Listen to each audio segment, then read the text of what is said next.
Hello, everyone. We're so glad you can be connected. We're going to talk today about multidisciplinary approach to pain management involving all the actors.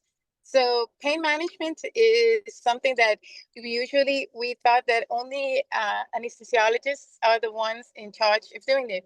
But we have to know that it is always a multidisciplinary approach because we have other variables involved.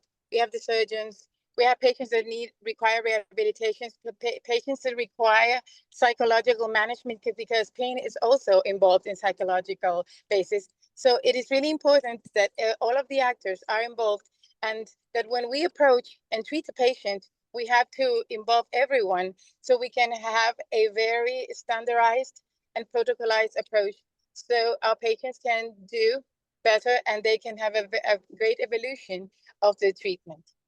So we're going to start today.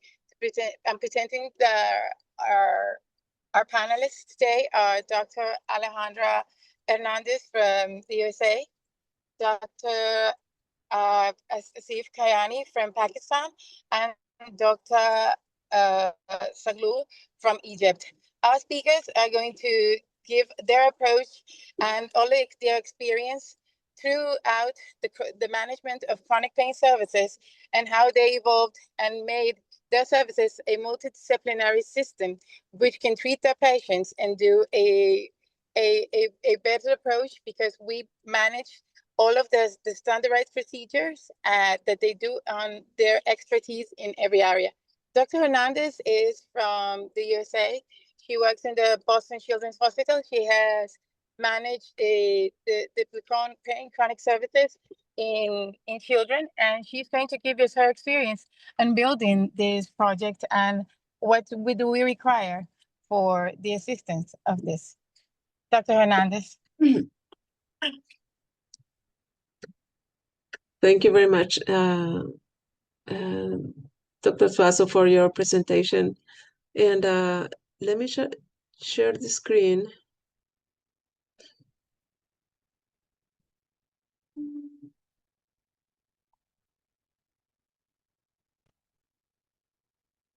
All right, very good. And then thank you. I really appreciate the opportunity to share, what we do here at Boston Children's in pediatric and adolescent pain management. And I would love to, also take this opportunity to learn what other institutions do for this, in this topic. And so instead of just, talking about how to build this program, I want to share what we do, okay? First, because I'm part of the team that manages, that works in this rehabilitation center. But I don't want to take all the credit for building something that I know many people have actually, done for many years.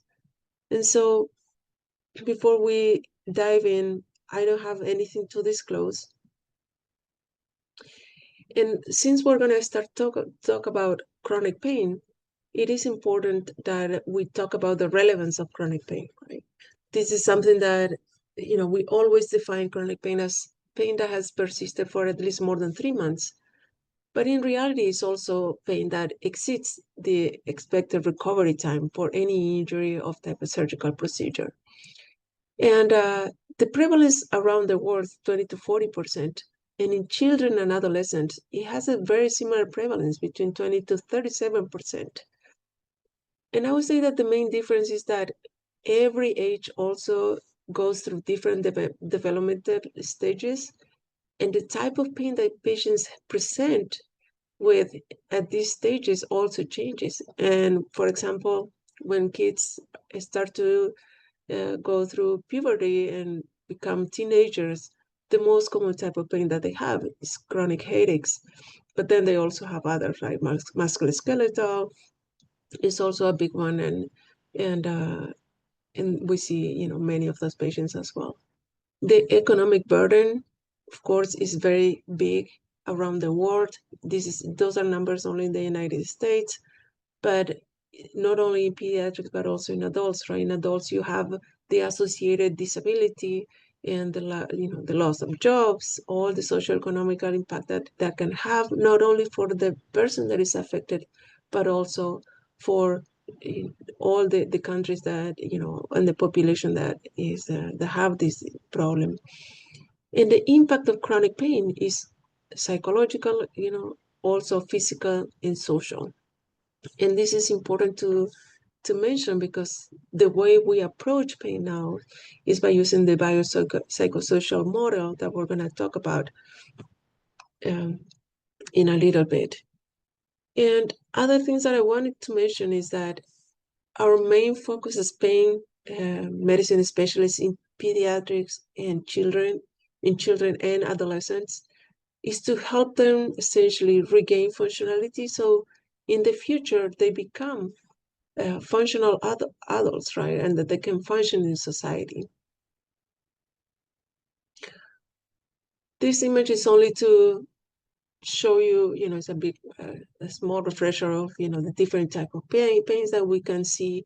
We have neuropathic pain that can be, they can have a peripheral type of nerve injury. They can have central neuropathic pain that can be due to stroke or traumatic spinal cord injury, for example. Nociceptive pain, that's the type of pain that we see very frequently as well. When they have injuries to the bones, muscle, joints, we see that a lot in kids that are very athletic kids that, engage in sports activity. And then, of course, visceral pain is also a big component of, kids that present here with chronic abdominal pain. And then something that is important to differentiate is that in chronic pain, we see the development of what we call now nociplastic pain. And those are this type of, this actually talks about the different changes that happen in the nervous system, in the peripheral and also central nervous system associated with chronic pain. And this is where we start to see, changes in how pain is being transmitted, changes in different type of, receptors, how, we decrease, we have a peripheral sensitization with proliferation of different sodium channels and activation of NMDA receptors. We have inflammation, neuroinflammation associated with this, with activation of microglia. So many changes that happen in the nervous system that we can see with chronic pain. And I wanted to share, to dive into this topic now, I wanted to share a patient that we actually just saw and just admitted a few weeks ago that presented with CRPS. And this is a very classical presentation that we have in the clinic. This is a 8-year-old female that had a history of right ankle sprain, very commonly right in kids that are very active and playing around. This was 2 years now from that. And then last year, she had a right foot, one fracture in one of the small bones. And that precipitated presentation of complex regional pain syndrome of the right lower extremity. So this kid actually presented to the clinic with some symptoms like persistent pain, allodynia and hyperalgesia, temperature changes, and some edema. As you can see here in this foot, we do have some changes here. And this is the area where she had a very allodenic area, and then it will go all the way down to the foot here. And here you can see the skin color changes and the edema in that foot.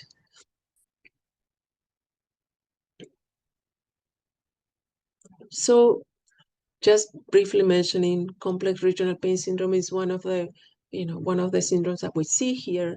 And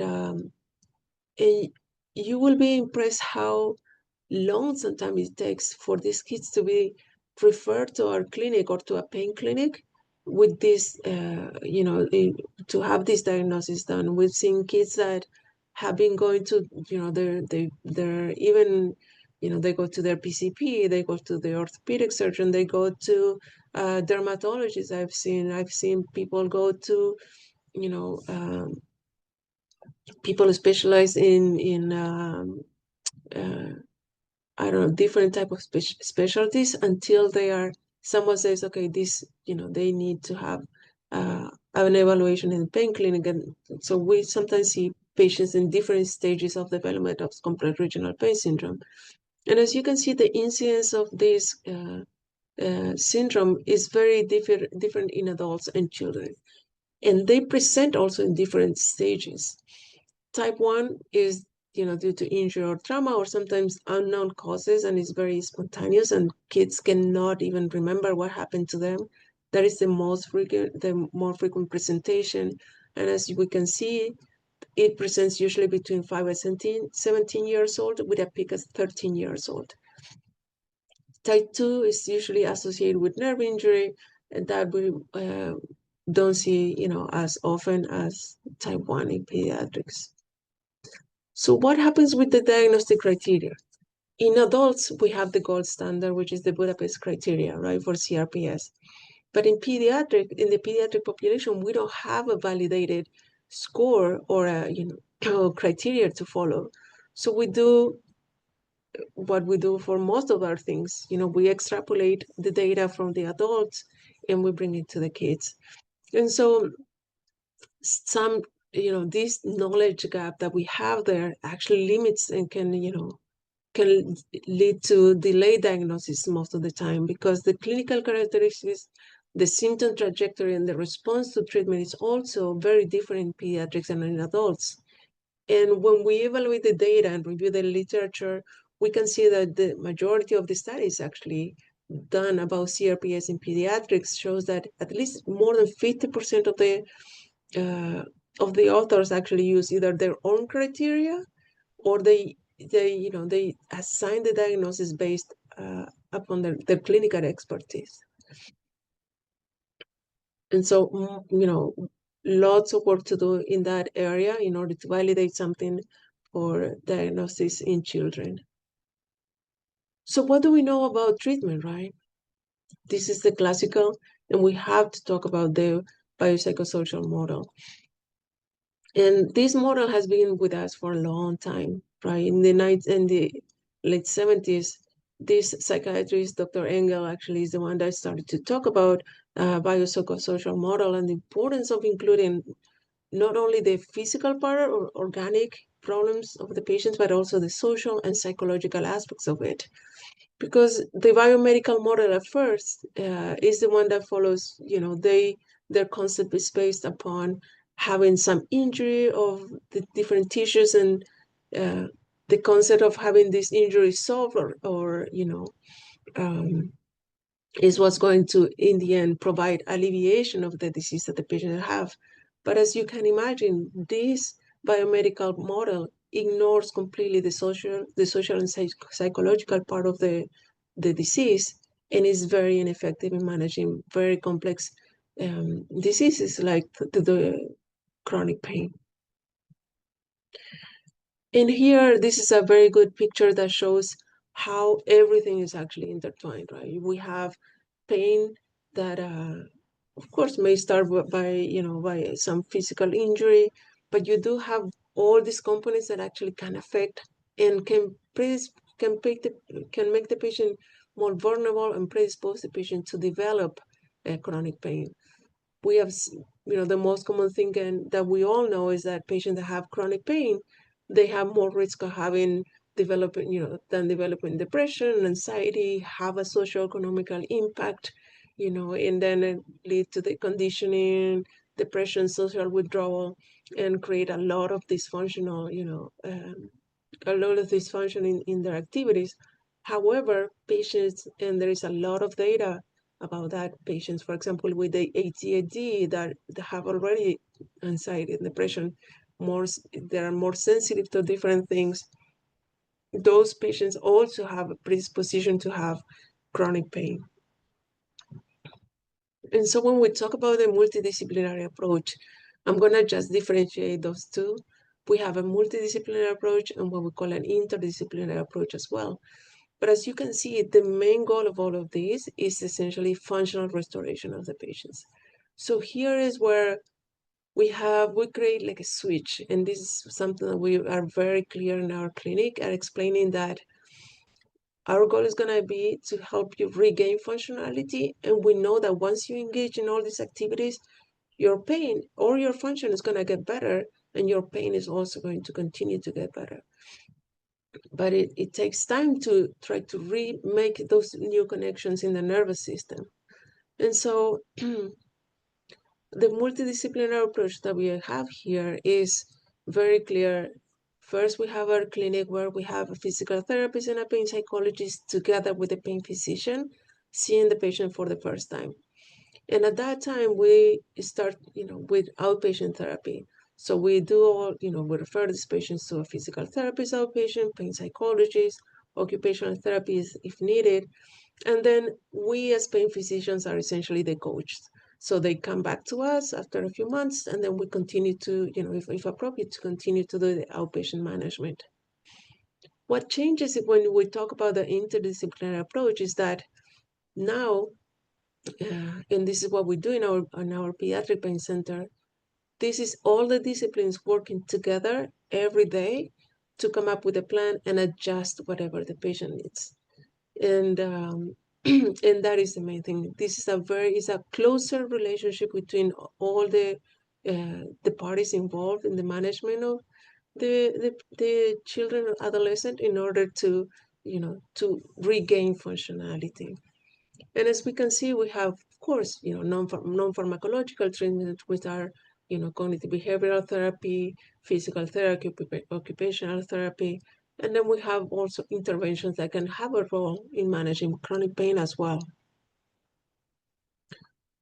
And so this patient, going back to our patient, so this patient, as you remember, came to our clinic, we evaluated the patient, we sent the patient to have, outpatient treatment with physical therapy, occupational therapy, and pain psychology. We know that CRPS, that children and adolescents, because of the plasticity of the nervous system, have a very good response to treatment when you start the, treatment as soon as possible. So when you catch the patient, especially stage 1 or 2, they have better, outcomes. So the sooner the better.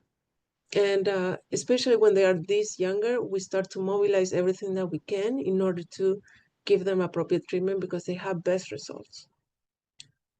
Unfortunately, this patient, after a month of trying outpatient treatment, her mom communicated with us that she was having exacerbation of her pain, and she was also having these temperature changes. She spent many hours trying to bring the temperature up with very hot, warm blankets and everything, and the kid was in severe, excruciating pain. So we worked together with our inpatient team in the hospital, which is different than the outpatient hospital rehabilitation center that we have. But we admitted the patient for placement of a right sciatic nerve catheter. And this is, and I'm gonna talk a little bit about the role of it. This is only something that we do for a week. And we explain to the parents that this is just part of the treatment, because we just need to see if we can break that cycle and help the kid engage in PT, occupational therapy. And so as you can see here, when we discuss with the pediatric team at the hospital that the kid needs to be admitted, we also bring everybody else on board: psychiatry, child life, PT, and occupational therapy. So just a brief mentioning of what we do for intervention. The main goal of intervention is actually pain alleviation to facilitate engagement with treatment. So we are very clear explaining that the main focus of the treatment is PT, OT, and if needed, medications, of course. And we did a study here in our institution in 2024, 20 to 2024, involving all kids, and we evaluated. Sorry, this is a literature review. We did explain. I'm going to show what we found in our study.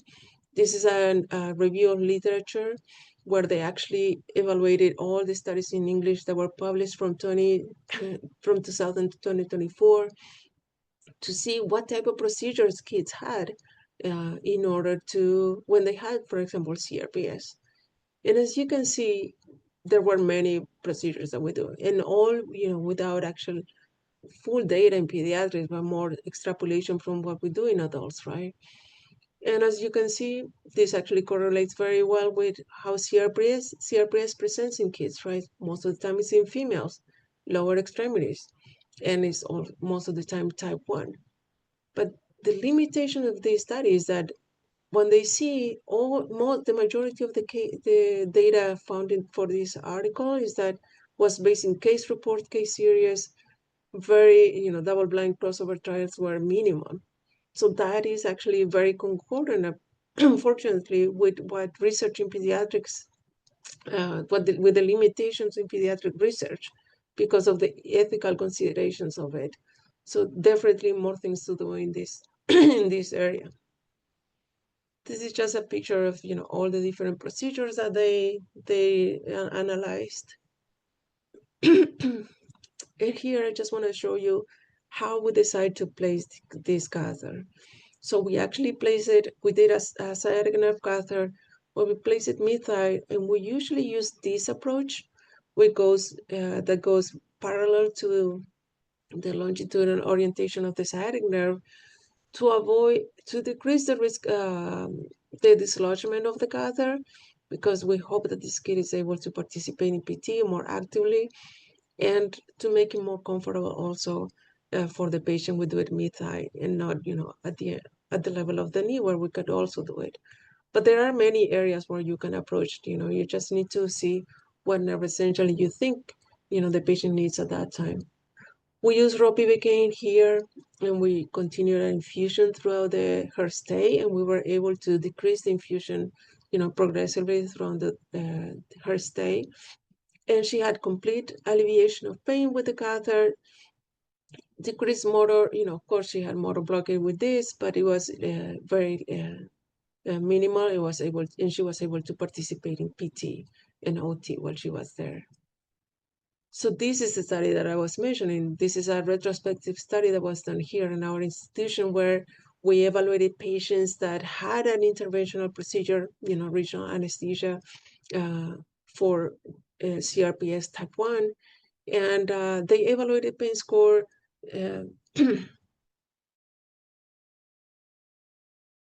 months after. And and they could see that at least all these patients had at least one catheter. 45% had at least had more than one in the same admission, or sometimes they needed to be readmitted. And this is something that I wanted to show you. In 2008, this is when the Pediatric Pain Rehabilitation Center was started. And you can see clearly how with time, actually, the number of regional analgesia that was received for these patients actually decreased, right? So in 2003, they had more patients receiving catheters, and then with time, it went down.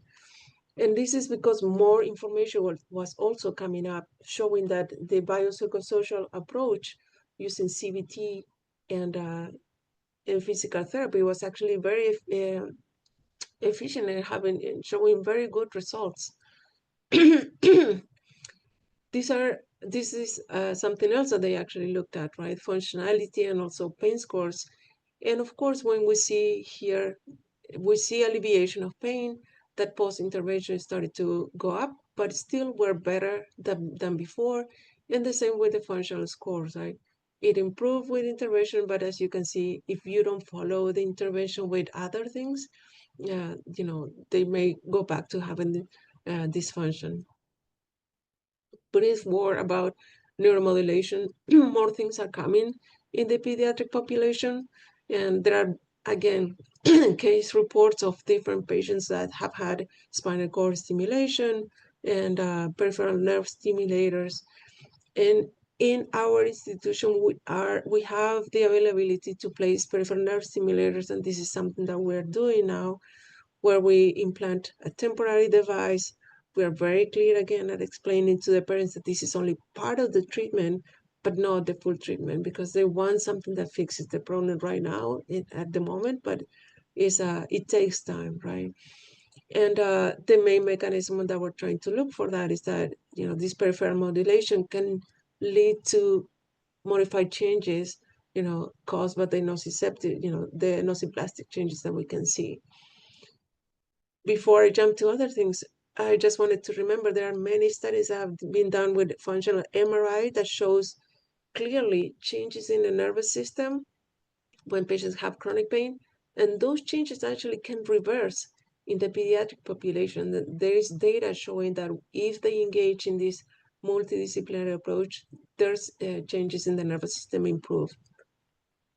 So this patient actually, she did very well during that week admission. Her symptoms were almost completely resolved, and she was discharged home. But when we discharge a patient from the hospital, we make sure that we have a coordination with the Pediatric Pain Rehabilitation Center to make sure that they don't stay in the waiting list for so long. So this patient is going to be participating in the program in the next week or two. And this is a video that I want to show if we have time.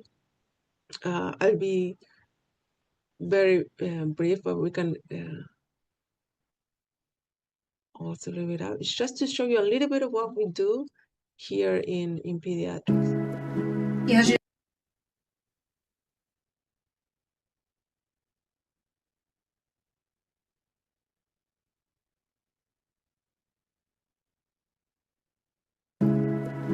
How's your day going so far?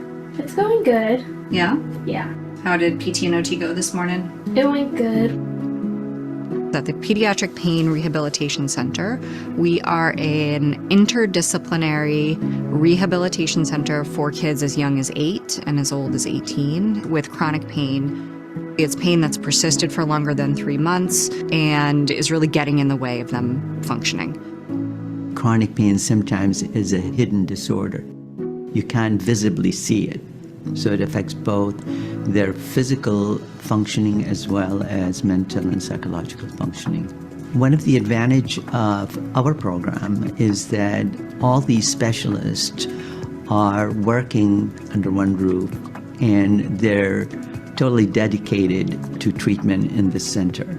So we're truly an interdisciplinary program where everyone is working with the patient and the family towards common goals that really encompass the whole child using a biopsychosocial approach. What we mean by that is that there are biological processes going on that are influenced and mediated and exacerbated by your social environment, your psychological stressors. Really, all of that influences your pain experience. Lift up, don't push it down. Good job. They come to our program from 8 in the morning till 4 in the afternoon, 5 days a week, where they get a combination of individual, group, and family-based treatments to really help them get back to their normal life. The psychological portions of the treatment are both managing the emotional distress and difficulties with experiencing chronic pain and missing out on the things that make you feel like yourself.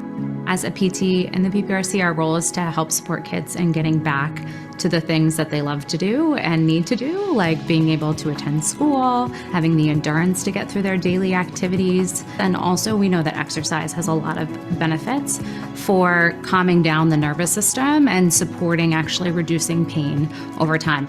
Sometimes we have to change our approach of treatment to the patient depending on how the patient responds to our treatment. Every member of the team is on the same page, and so we can help the patient more effectively. We have a really good time at the PPRC. There's good music, there is video games. Our therapists do an amazing job with really trying to simulate what the kids are needing to work on. You tell us what you want to work on and we will make it happen. I'm gonna go home, do my evening routine, my AGP. Good. You're doing a wonderful job, so keep up the good work. No matter where they come in at, the kids and the parents tell us that they got their life back because they have the strategies to be able to do it. When they come to our program, they describe this feeling of being held, and I really take pride in that being a hallmark of our program. Yes. is very exciting to see patients the way they came and the way they lead.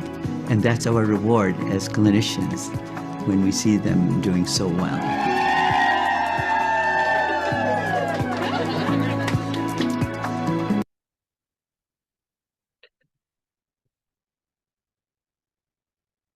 And I'm sorry, I didn't want to take much longer, but I think it's so rewarding to see how these kids do. And our main goal is for them to become, functional, essentially, in the end. And this is another, other things that I want to share with you. This is a comfortability program that was actually created with one of our pain psychologists, and we are actually trying to bring it to, different countries now. And this is essentially an area where we teach parents and kids cognitive behavioral therapy tools that they can utilize in order to, in their daily life, in order to even being able to engage, in this treatment. They have a section in this page where you have a lot of tools actually, and I would recommend that you guys go there to look at all the things that are available for everybody. They have a podcast there that was created by patients that went through the PPRC, and they share their experience, and it's impressive. It's very nice to see how well they do. And then I know I'm running late. I'm so sorry, but I just wanted to show you this is a 5-year long term evaluation that we did of patients that participated in the PPRC to see how they did after treatment, right? Because this is something that many parents ask you, doctor, do you think the kid is gonna get better, with this treatment? And we usually say yes. But the focus that we're very clear explaining that pain may stay there, but the main goal is for them to regain functionality despite having pain. And what we see in this study is that most of the patients, at least 90% of the patients graduated high school, and 70% of the patients actually were able to go to school. They have a very long, very good quality of life. But as you can see, their function was better. At least 80% of them had improving functionalities, and they were able to participate in all the things they wanted. But as you can see, only 30% of the patients were pain-free. And then the rest of the patients will tell you that they either still had pain, or they experienced pain as originally in some opportunities. But they had all these tools now that would allow them to function and live their life, even if they persist to have pain. So in conclusion, the first line I would say, when you have a kid, remember the nervous system is very plastic, so rehabilitation is very important with focus on functionality. Of course, medications as well as interventions, it has a role. What we do is that patients that have refractory pain, and those are the kids where we think about starting a medication or performing an intervention. And then, of course, always consider interventions if they have refractory pain. But you have to have a plan for them to engage in all the other specialties to get better. Thank you very much. I hope you enjoy this lecture. So I'm going to stop sharing now. Oh, great.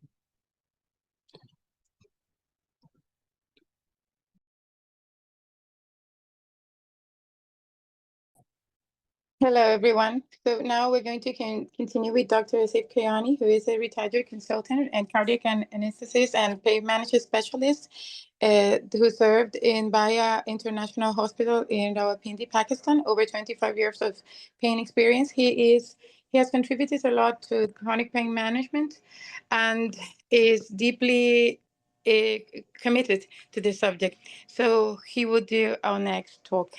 Thank you, Dr. Kayani. The floor is yours. Thank you so much. Let me share my screen. Okay. Let's go to the slideshow.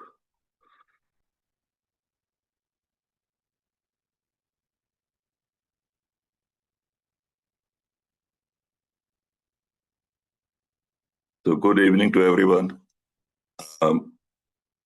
It was a very elaborate presentation, the first presentation, and most of the things have been discussed and highlighted also. But it was very impressive because treating pain in chronic pain in children is one of the most challenging situations. And I'm lucky that I don't have to treat children pain, and I'm more in adult chronic pain management. The center where I am working is in fact a stroke and rehab center, and but we have a full team of physiotherapists and psychologists, clinical psychologists, and occupational therapists, and in that way, the pain clinic it works in collaboration with these core groups. So we know that we already know that pain is not a simple single dimensional problem.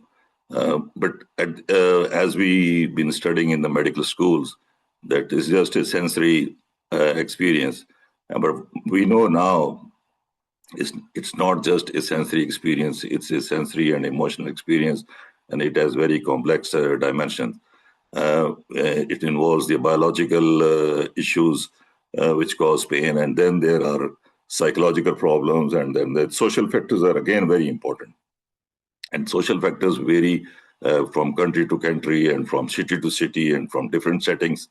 So even in Pakistan, from where I'm talking to you, we have very diverse social environment.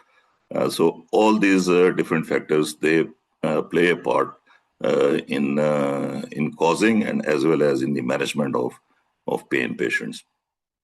And one thing is very well established globally.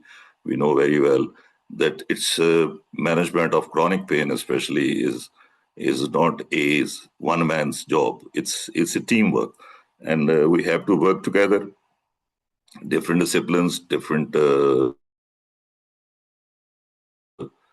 areas. We sit together and we try to manage pain. Most of the time we manage. Rarely we are able to alleviate totally or to treat the pain patients. But most of the time we are managing pain, and we work together in the interest of the patient. We know that it's a leading pain, chronic pain especially, is a leading cause of disability.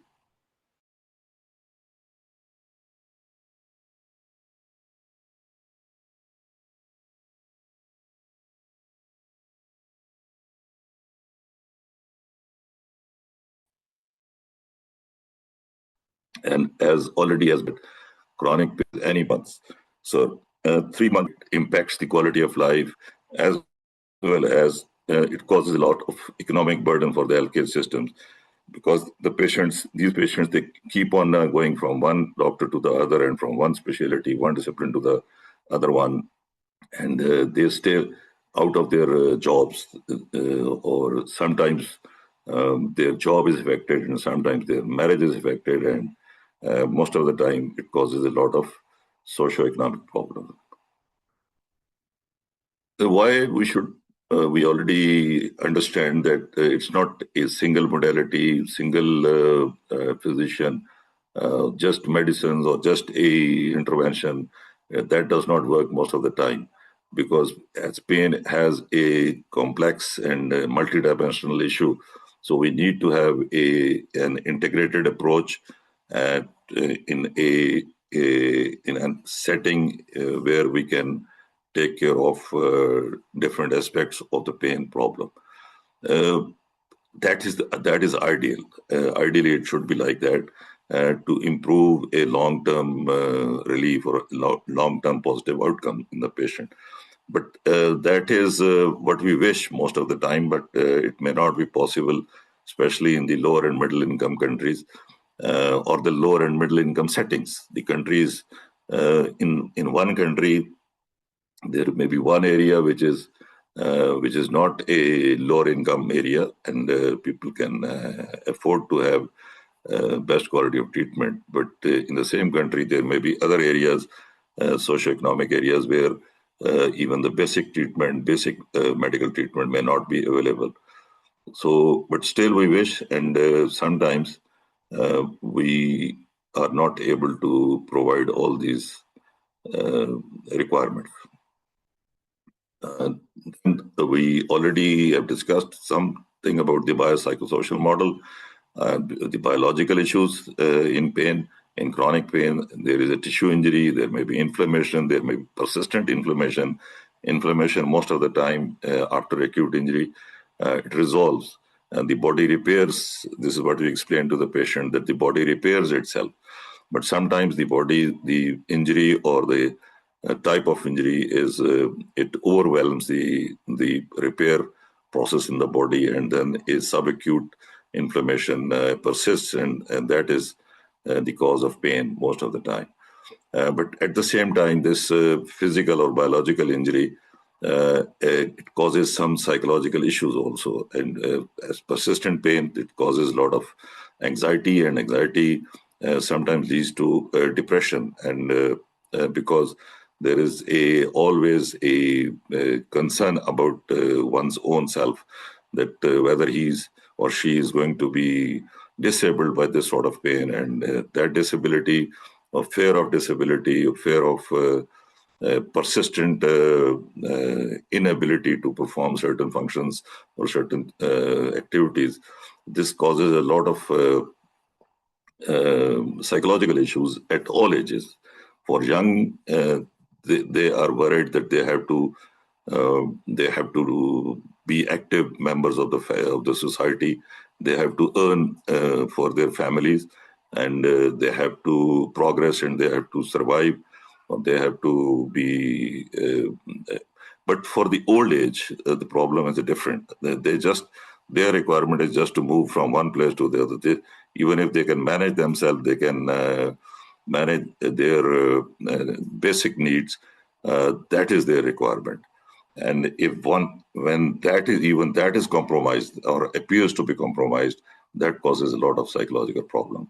And again, the social setting is again very important, because we have in one area of our country, there may be people who can afford to have help and support, and all sort of things are available to them. But in the same country, there may be people who have to work in the fields, who have to work or daily labor. They have to earn daily. And if they get some problem, some physical problem, and they are unable to work, so they lose their daily wages. So all these different issues, they cause some physical problems, psychological problems, and even social and economic issues. So in this way, we now understand that it's not a one physician's job or single doctor's job to treat patients on a long-term basis, or to manage their pain on the long-term basis. So there has to be a team, and the core members of this team are a pain physician, who is most of the time, or almost all of the time, he should be the team lead, and he should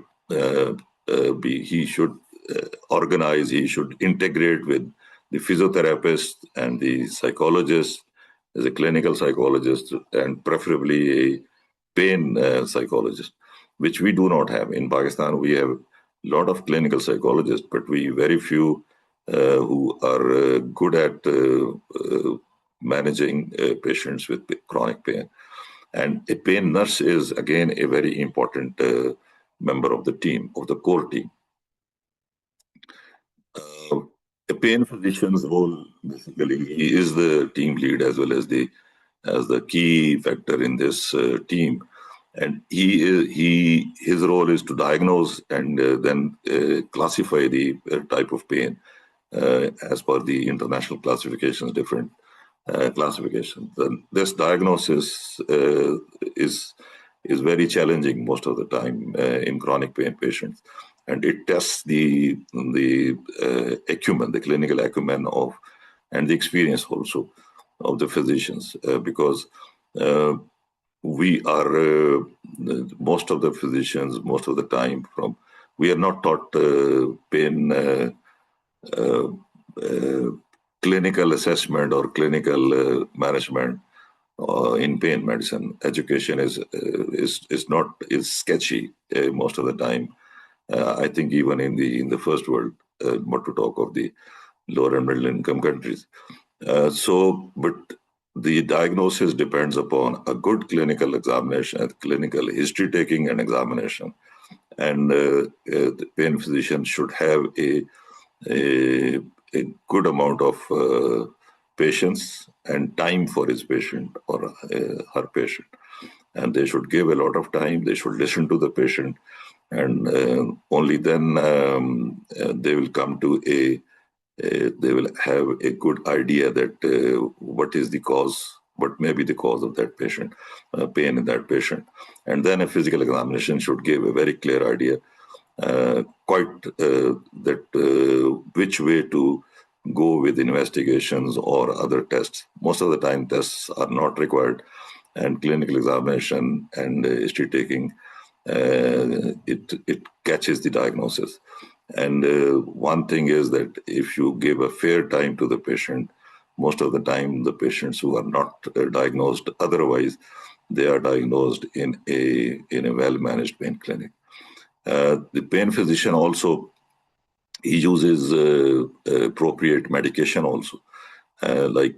He should know that this is a pain which is if it's a neuropathic pain, is going to need a different class or different group of medicines for that, and that he should know the right combination and the right appropriate dosage, and depending upon the severity and type of the problem. And then he should also be able to decide that when an interventional procedure is actually indicated and required, and what sort of interventional procedure is going to be helpful for the patient. And in that way, he is the team leader, and then the other members of the team, they work around him and around the patient. Physiotherapist, again, a very important member of the team, and a physiotherapist is the main functions are to restore the function, which is lost, which is maybe compromised because of the pain, a persistent pain for many days or many months. And then this is restoration of function, maybe through an exercise therapy or movement correction or different sort of active or passive exercises appropriately done can restore the function. A psychologist is a member of the core team. A psychologist or maybe a psychiatrist, they can be very helpful and in giving the cognitive behavioral therapy, and they address depression and anxiety, and in this way they try to improve the coping.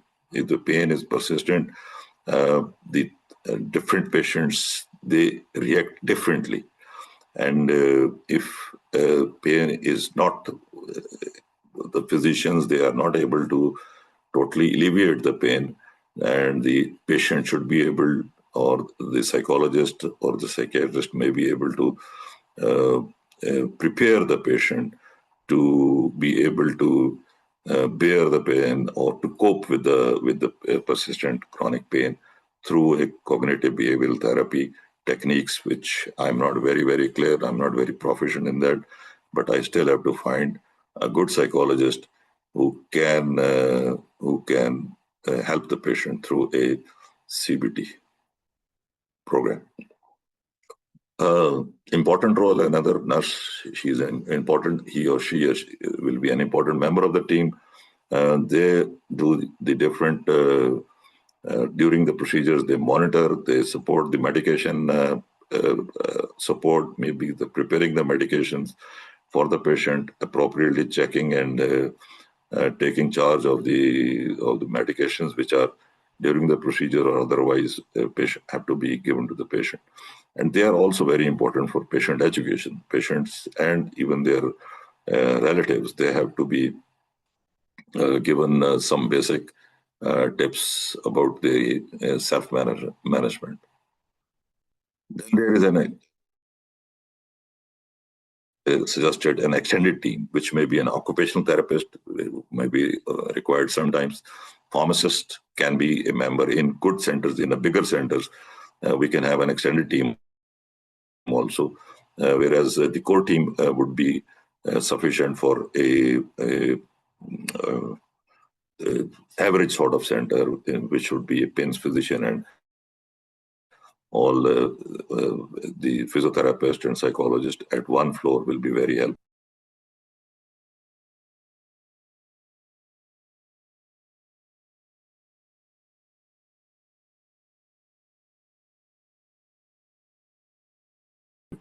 For a bigger center, social, the patients, even the clinic within the pain center, they can go and they can take care of the different problems.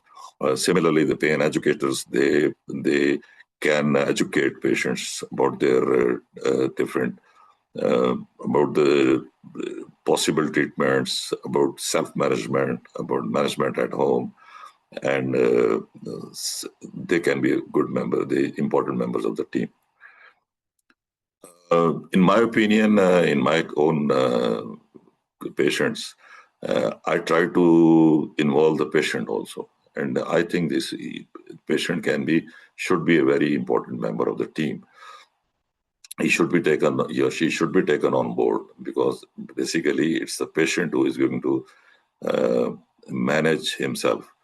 And if the patient wants to be relieved, he will actively work for that. The compliance of medicine, the compliance of different advices, like how to get out of the bed, how to have a good posture, what to do, what not to do. All these things, the patient has to be willingly part of the treatment. Patient and he or she should be convinced that whatever treatment or interventions are being advised for him or her, they are going to benefit her. And after the relief of pain, she should be or he should be a good response. He should have a good response to the rehab programs. And in this way, the 50% of this relief or long-term relief for a patient depends upon the patient himself or herself. So they have to be part of the team which is trying to take care of the patient. So in that way, there is a team model or a concept, and which is the patient is at the center, and all the disciplines they interact, they are integrated, they work around that patient, and they are coordinated. There is a communication between the patient and the different care providers. So these interactive program, we can interact, or what we actually do in our setup, what we do when we have to involve a physiotherapist, and we do not just refer that patient to the physiotherapist. Either we accompany the patient to the physiotherapist, or I call the patient to my clinic, and then we sit together and we discuss the problem, that this is the problem the patient has, and this is what, as an interventional specialist, I have done to the patient, and once the pain is relieved, so this is how you can help the patient. So the physiotherapist, the psychologist, and the pain physician, they should be in a constant communication with each other. The physiotherapist has to be guided that what sort of exercises are going to benefit, what should be the grade of that active or passive exercises which he has to be advising the patient or doing with the patient. Over enthusiastic physiotherapists sometimes cause more injury than benefit. And this is true in our setting. We get a lot of young physiotherapists who are very motivated and very charged, and sometimes they can cause more injury. So we have to guide them very clearly that please don't go go gradually and slowly build up the muscles or the joints, and only that is going to benefit. Don't overdo. So this is how the pain clinic workflow is generated, that there are referrals from different areas, which may be in our setting. Doctors do not refer many cases, but most of the time it is the patients who refer patients to the clinic or to the pain center. And then there is there should be assessment session in which the problem is assessed, and then the team should sit and they should discuss the problem, and then they should devise a treatment plan for that patient according to the condition. And after the treatment plan is given, there should be appropriate follow-up after the appropriate time. So in this way, the core functions of this team is to do, first of all, to have a comprehensive assessment of the problem, and then plan an individualized care plan and rehabilitation after the pain is relieved or after the interventions are given. And then psychological support should always be there. Patient should be regularly under the supervision or advice of the psychologist.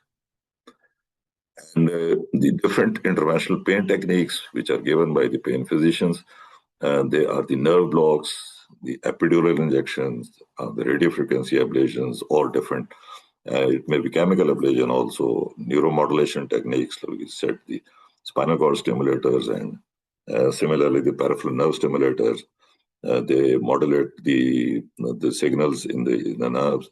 The neuromodulation, basic, even TENS is a neuromodulatory treatment because that neuromodulation, basically it works on the principle of gate control theory, which was suggested by Melzik and Wall in 60s, and it is still valid in that sense that most of our appliances, peripheral nerve stimulators, spinal cord stimulators, and even TENS therapy is done on PENS or TENS, and done on the basis of that gate control theory.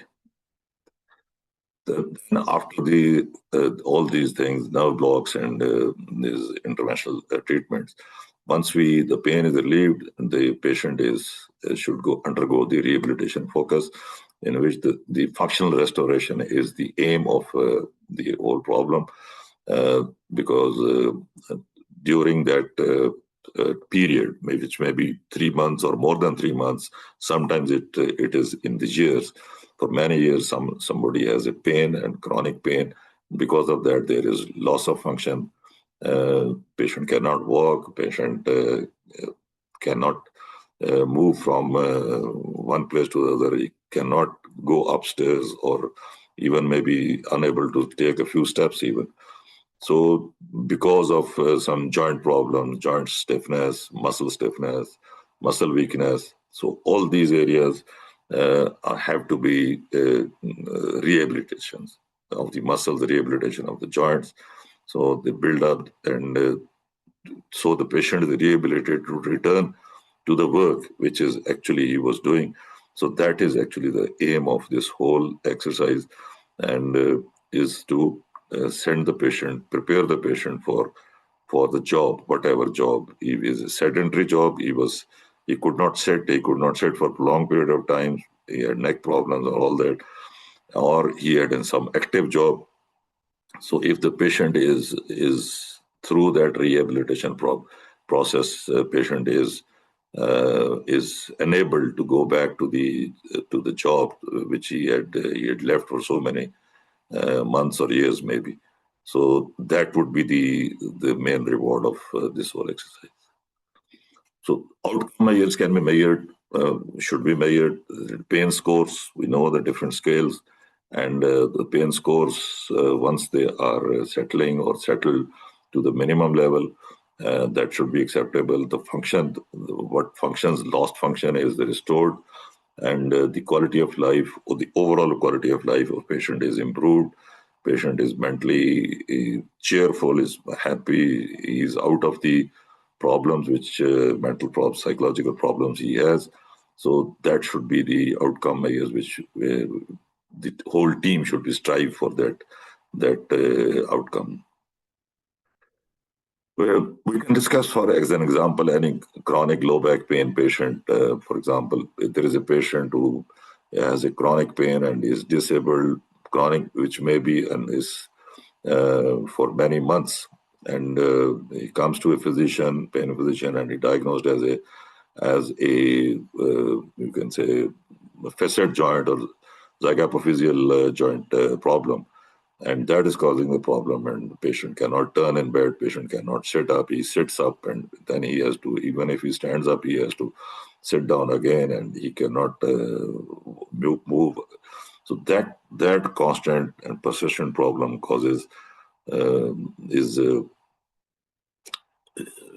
wasting of muscles. Back muscles are wasted. Back muscles are the main support to the spine. So if the back muscles are wasted, they are weaker, the back becomes more unstable, which is always painful. And if the muscles are weakened, the back becomes more unstable. So once the problem is, if the facet joints are treated, pain is relieved, the multidisciplinary assessment is there that muscles are weak, all those muscles are then rehabilitated, then improved through the physical therapy team. And then once the function is improved, the patient can do all those things which he previously could not do. Only then he is then discharged, or then he is allowed to go back to the job. So challenges, especially in countries like Pakistan and maybe India and in Africa, we have audience from Africa also.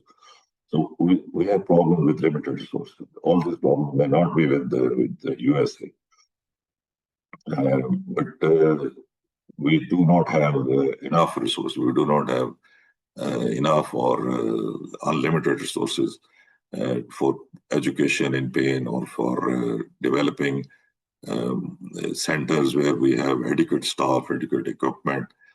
So we have to compromise, and compromise. One of the compromise which we face most of the time is we cannot have all these. We cannot have a full team of as required.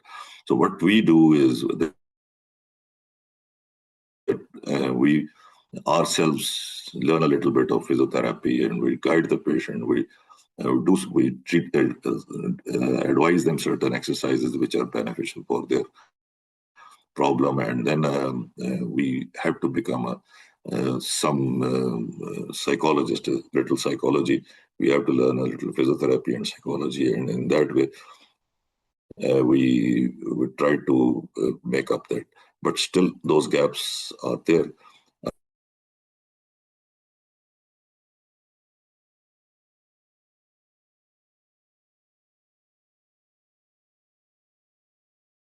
Training is not adequate. We take care of so large population, which we do have, but that is a big challenge. And then how to coordinate. First of all, how to have the teams, and then how to coordinate with them. All these are basically challenges for the lower and middle income countries, or lower and middle income settings. Even in our countries, there are, you can say, state-of-the-art setups, state-of-the-art hospitals, big hospitals, private hospitals most of the time, which can take care of all these standards and all these issues. They don't have any problem, and they have all these required setup, but not in the district level hospitals, or not in the public sector hospitals. So these are the issues. So, but future, we wish, we are striving, we're struggling to have integrated pain centers where we can have all these concepts implemented. The teams should be there. Maybe telemedicine is a solution that we work as. This is what we are. If we can have such webinars and conferences on telemedicine, And similarly, we can advise something but that would not be the 100%, because patient without physically managing, physically seeing, physically assessing the patient, it will be very difficult to assess chronic pain patients or to advise some. But for our known old patients, we can advise on the telephones or on videos or something like that. So we should have better training programs, which we are striving. We have improved over the last 10 to 20 years in Pakistan. Things have improved. We have now we have a fellowship program, which is fellows of 2 years fellowship program in pain medicine, and presently we have around 13 or 14 centers where we can train, which are this approved for training by the College of Physicians and Surgeons of Pakistan. So we could say message is very simple, that pain, as we know, is a very complex procedure. Team approach is essential, and focus on function and quality of life. The team must focus on the function, restoration of function, and improving the quality of life. Thank you so much.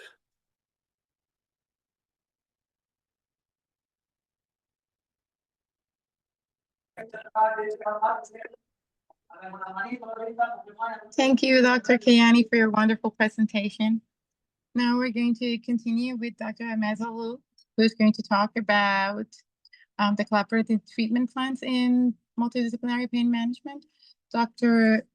Zaghloul is a distinguished anesthesiologist from pain management and in the medicine faculty of Cairo University. He's the head of pain management in the unit of the Kharj Al Ani Hospital.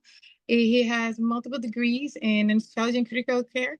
He has progress in academic and clinical leadership. So, Dr. Zaghloul, we're waiting for your talk. Thank you. Thank you, Dr. Sidonia, for your nice presentation. And I'd like to thank Dr. Asif and Dr. Alejandra for their fruitful and valuable presentations. Really, I'm happy to share and to participate in this very important webinar. And now I am going to share my presentation.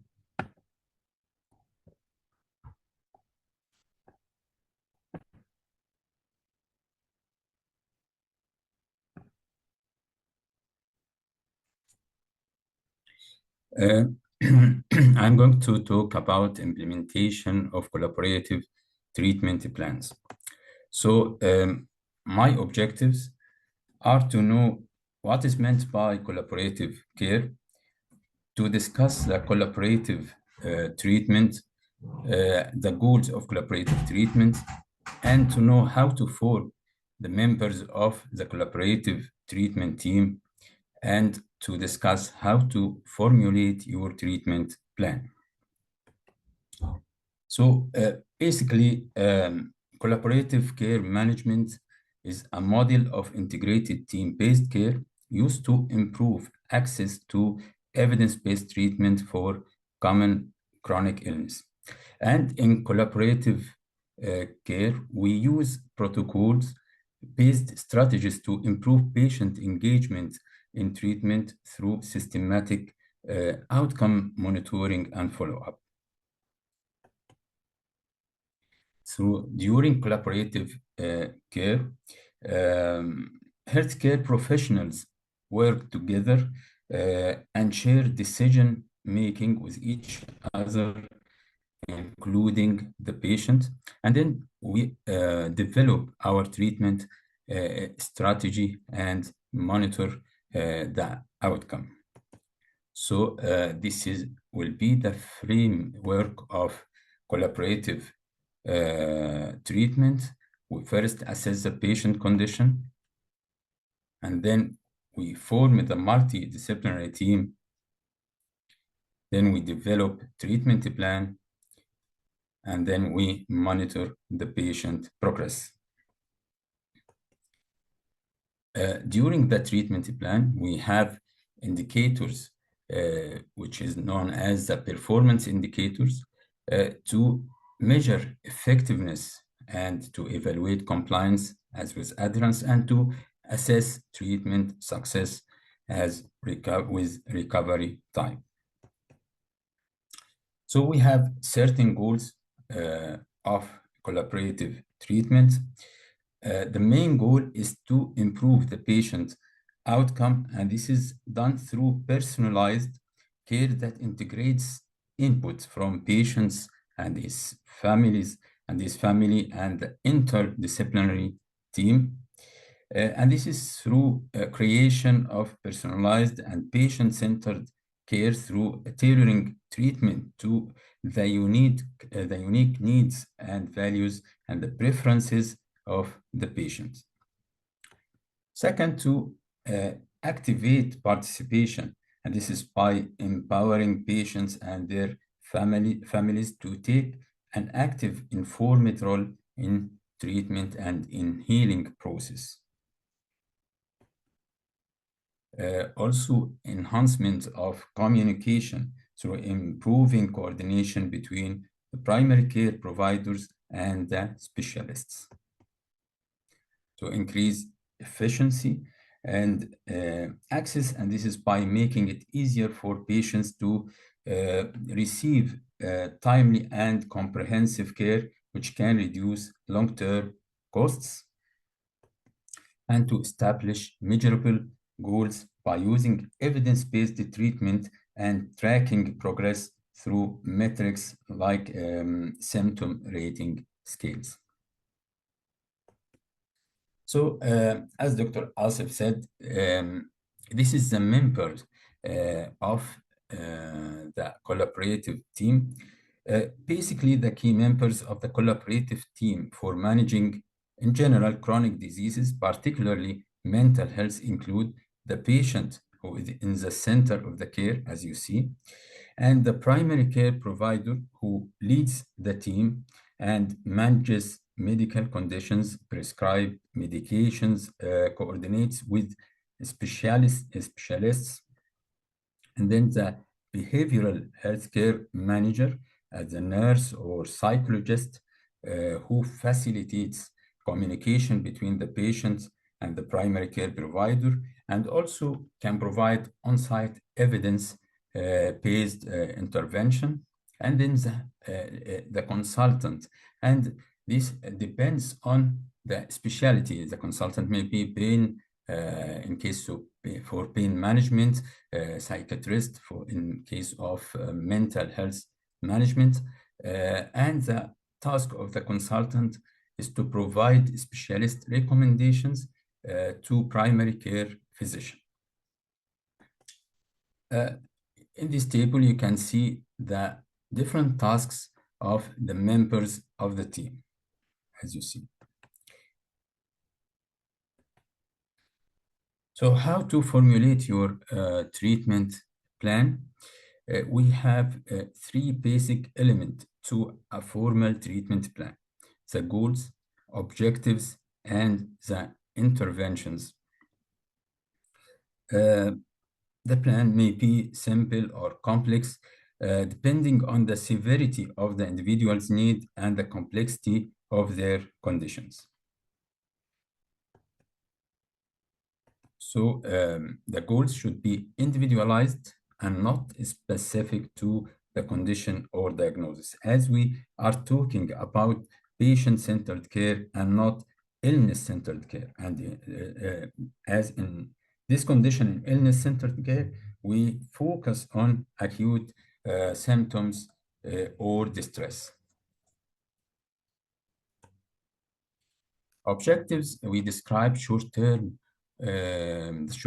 or intermediate steps necessary to resolve barriers and to promote goal attainment. For interventions, these are the steps taken to achieve the objectives.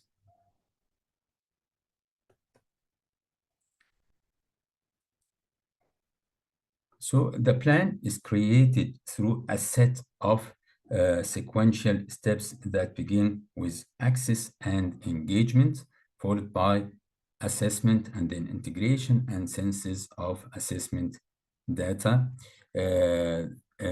for the individual circumstances, the illness, and the causative factors. Then subsequent formulation of suggestion for strategies for relief. So one of the important goals of the collaborative treatment is the involvement of all members of the team, including the patient, in shared decision making. And here we have to differentiate between two important things,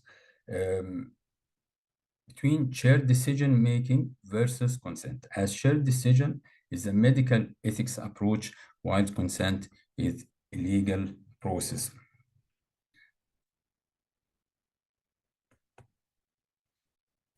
So this is an these examples illustrates that some medical decisions have only one option and are low risk, as when we need to reduce the dose of diuretic if the patient is hypokalemic. So here we only need only simple agreement from the patients.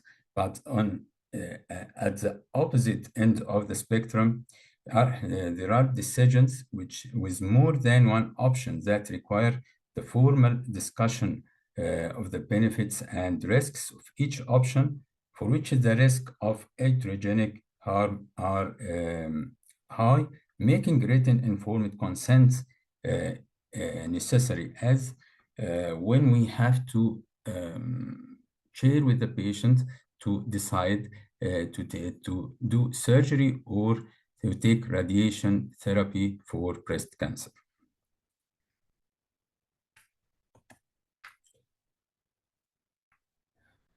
We have different barriers and challenges in collaborative treatment, and this may be classified as clinical, organizational, and financial barriers.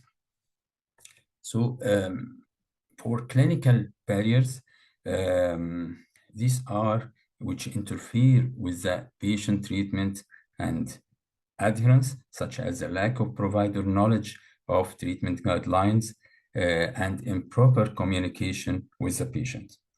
And we can overcome this by engaging the patient in discussion of treatment options, including honest, open communication about medications and their alternatives. This may help us to overcome some of these barriers.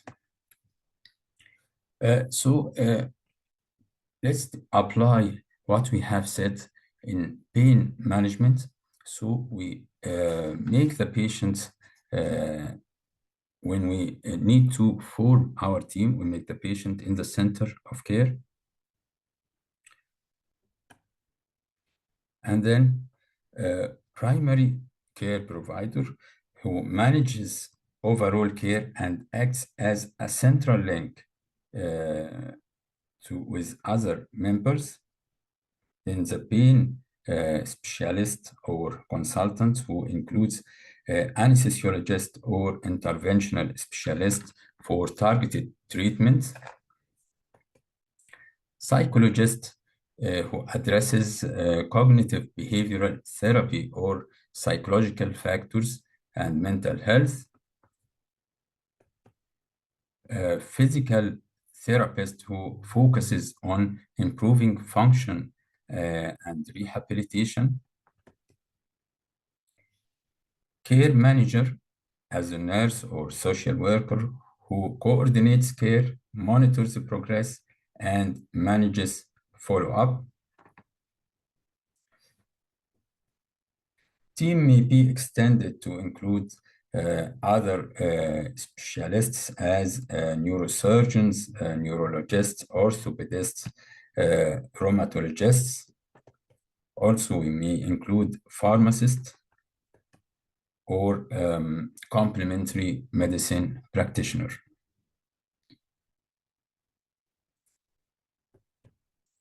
And let's see some of these are some examples about the evidence in literature. So this study aimed to investigate the effects of collaborative management by healthcare providers on sleep quality and sleep efficacy in perioperative lumbar disc herniation patients. So the total number of patients was 300, which are randomly divided into study group and control group. The control group received conventional pain management, while the study group received collaborative pain management by healthcare providers. So in the nursing staff distributed health education and distributed the brochures to patients, provided explanation about pain management and analgesic medications. Pain relief was administered according to medical records. While in the study group, the collaborative pain management team was established, consisted of the orthopedic surgical director, the pain physician, rehabilitation physician, pharmacist, nursing staff, and psychologist. The data were collected, pain levels at different time points, pain levels before and after intervention. So this table compared sleep quality at different times in both groups. And as you see, the different parameters of sleep were improved in the study group in comparison to the control group. Also, sleep efficacy was evaluated before and after intervention using the chronic pain self-efficacy scale, which includes 3 dimensions: the pain management, physical function, and symptom coping over 3 months. And as you see in the table, after intervention, the study group demonstrated significantly better pain management, physical function, and symptom coping compared to the control group. And they concluded that collaborative pain management involving both medical and nursing staff can effectively alleviate pain levels, improve sleep quality, enhance self-efficacy, and restore lumbar spine function, and enhance prognosis in patients in the perioperative period of lumbar spine surgery. This is a systematic review that evaluated collaborative care models to improve pain and reduce opioid use in primary care. It was published in 2023. 10 studies were included, and they found that several collaborative care models trial evidenced statistically significant improvements in pain-related outcomes such as pain severity and pain-related activity interference, and they concluded that collaborative care models shows promise for improving pain-related outcomes. This is a last example. In this study, they evaluated the impact of implementing the stepped care model for pain management at a large multi-site qualified health center. This was a 3-year project. It included 3 steps. Step 1 emphasizes the role of the primary care clinician in identifying and discussing the patient's pain concerns and developing treatment plan focusing on self-management and primary care-based intervention. Phase 2 involves additional resources and collaborative treatment, including behavioral health assessment and intervention, medications, consultations with specialists from appropriate disciplines. And phase 3 focuses on A patient with chronic pain requires significantly more care and involvement from other members of the pain management team. And he concluded that implementation of stepped care model in pain management resulted in clinically significant improvements in several quality of pain care outcomes. Despite the advantages of implementation of the collaborative team in pain management, we still have some limitations. And the most important of which is that it increases the involvement of anesthetists and thus places higher demands on their professionalism and increases their workload. So anesthetists needs to manage their time more efficiently. After implementation of the treatment plan, we have to monitor the outcome, and this by tracking the patient progress. And if the patient are not achieving treatment goals, so treatment plan should be adjusted, and we have to prevent or minimize complications during the treatment process. So my conclusion is collaborative care improves healthcare quality, teamwork improves outcome, communication is essential. Specialist multidisciplinary pain services may offer a different and more person-centered approach to patients who are able to gain access. Thank you.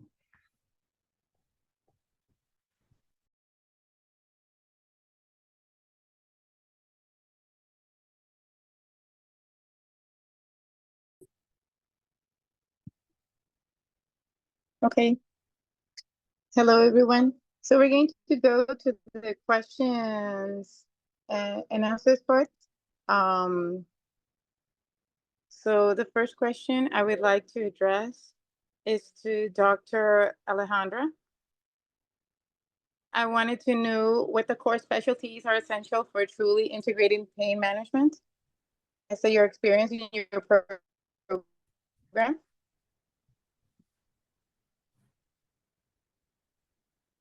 Yes, thank you, Sidonia. I think that, all the doctors also went over that. And for us, the specialties that we think you should have, here I have I'm grateful to work in a place where we have everything, right? But when I was in Euro, I would say that the most important thing for us in order to being able to have this multidisciplinary approach was to have somebody from psychology to help you out. Physical therapy definitely has to be involved. And of course, here we have also psychiatrists, but because we know that this is also very important. Sometimes kids need adjustment of medications for different type of mental health issues like the anxiety, depression, and it's important to have them. But if you are in a place where you don't have much resources, I would say try to find a psychologist and a physical therapist that can help you at least start that multidisciplinary approach is key. And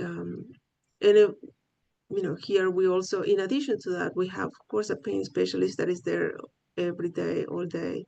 And we have with music therapist as well. We have occupational therapist. Those, I would think, would be additions to the team, but very important to have a pain psychologist and a physical therapist that can help you with that.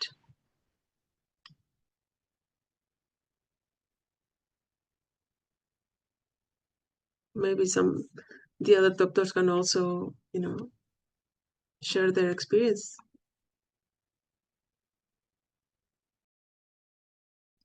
Yes, please. I would like Dr. Kayani to enlighten us with his experience and also invite Dr. Zaghloul to participate with them. Well, this We have already discussed that it's a multidisciplinary approach is the best approach. We know that. But now I think the question is that how can we achieve this aim or this target to have a universally available multidisciplinary approach for all chronic pain patients. Presently, that is very challenging, and most of the time we work in a compromised environment. In that, I think that whatever resources are available at our disposal, we should try our best to improve the conditions or to manage according to the logic, to the evidence-based logic, that we should, wherever available, either if not available on the same floor, we should be in communication.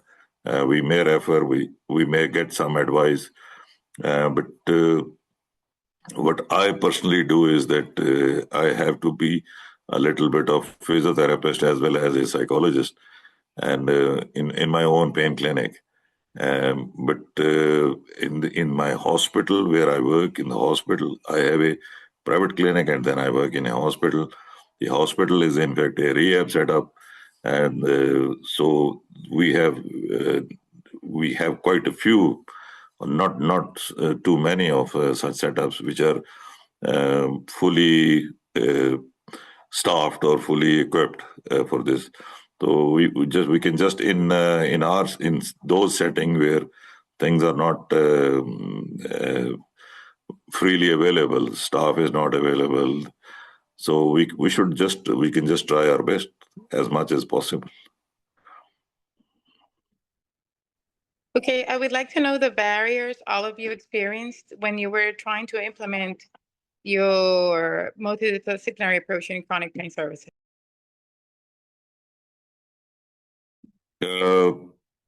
Yeah, the main barrier is that first of all, we in countries like Pakistan, I can talk about Pakistan. The first of all, we are my teacher. He was the first one to introduce this concept of pain management, and people were not very convinced initially. Pain is a chronic pain, especially it's a newer discipline of medicine globally, universally. So first of all, we have to educate or we have to sensitize our doctors, our administrators, our politicians even, that then we have to deliver at our end. So there are few people who in our setup, they just insist and they persist and then they deliver also. And then people start listening to them. And after a long struggle, now we have a training program. Now we have an education program. We still working on this concept that in the public sector hospitals, in the health departments, they should create some vacancies, some slots for pain physicians. We don't have such dedicated slots for pain physicians even in yet for that. So if the pain physicians are not yet recognized at the health department level or in the public sector hospitals, whereas in the private hospitals there is a better understanding, and because the involved revenue, they think that this can bring more revenue to them. So this is why they invest some amount, but at the national level or at the health systems, we have to convince them yet still. I am president of the society also, the Pain Society, and we do different advocacy programs, but we are still insisting and persisting on it. We don't know. Maybe someday we have enough resources to spare for pain medicine.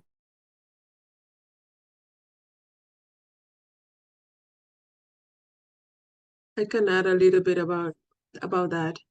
Before I work here in Uruguay, we tried to develop, chronic pain multidisciplinary team, And it's like, Dr. Kayani was saying, it's so important to have the support of your institution, because revenue is very important for everybody in the hospital, even though you're trying to do something that is going to have good effects in the future. It's very hard to obtain that if you don't have something that brings money to the place, or it's very expensive to implement. But I would say that discussing the benefits and probably doing some research even about the prevalence of pain in the population that you are taking care of, that brings data that can support your case when you ask for resources. And so that's how we were able to start to work with physical therapists at the pediatric hospital in Uruguay. And pain psychology is hard because sometimes you don't see people that are trained, especially with chronic pain. So it's a matter of working together and finding people that really are invested in that. And just to answer another question that I saw in the chat, the team leader is the pain physician, right? And as Dr. Kayani was saying, you have to take the reins, and you are the leader in everything, right? Not only in coaching the patient, but also in trying to develop and try to build up that team as well.